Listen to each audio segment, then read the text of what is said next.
Narayanganj city কর্পোরেশনের নবনিযুক্ত প্রশাসক মহানগর বিএনপির আহ্বায়ক অ্যাডভোকেট সাখাওয়াত হোসেন খানের সাথে সৌজন্য সাক্ষাৎ ও মতবিনিময় সভা করেছে মহানগর যুবদল নেতা K M Mazharul Islam Joseph.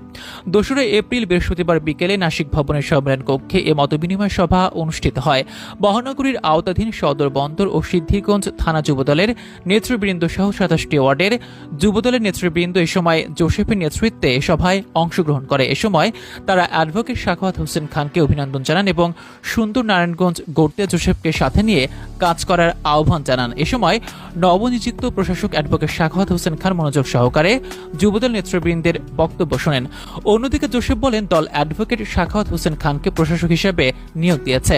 আমরা দলের স্বার্থে তার ভাবমূর্তি উজ্জ্বল করতে কাজ করব। দল আপনাকে দিয়েছে, দল আপনাকে দিবে, সেই সামনে রেখে আমরা 27টি ওয়ার্ডে আপনার ভাবমূর্তি উজ্জ্বল করার জন্য এবং আমাদের নিজেদেরও ভাবমূর্তি উজ্জ্বল করার জন্য যা যা করা দরকার আমরা প্রতিজ্ঞাবদ্ধ ইনশাআল্লাহ। মতবিনিময় সভা শেষে প্রশাসক অ্যাডভোকেট সাখাওয়াত হোসেন খান জোসেফকে ধন্যবাদ জানান এবং সিটি কর্পোরেশন পরিচালনায় জোসেফ সহ যুবদল নেতৃবৃন্দের সহযোগিতা চান। অ্যাডভোকেট সাখাওয়াত হোসেন খান এ সময় বলেন, প্রধানমন্ত্রী তারেক রহমান আমার উপর আস্থা রেখেছেন। তার দিক নির্দেশনা অনুযায়ী নগরবাসীর ভাগ্যোন্নয়নে সকলকে সাথে নিয়ে কাজ করতে চাই। ইসলামের নেতৃত্বে ভূমিকা রাখার ক্ষেত্রে আপনাদের ভূমিকাটা একটু বেশি।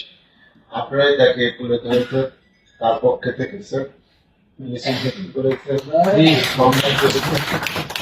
মামলা পেয়েছেন, বিভিন্নভাবে শারীরিক নির্যাতনের শিকার হয়েছেন। তাকে তারেক রহমান 3 দিন প্রশিক্ষণ দিয়েছে নিজে। সেই প্রশিক্ষণের ক্ষেত্রে যেই বক্তব্যটা দিয়েছে সেটা হলো সর্বপ্রথমে ত্যাগী নেতা কর্মীদেরকে মূল্যায়ন করতে হবে।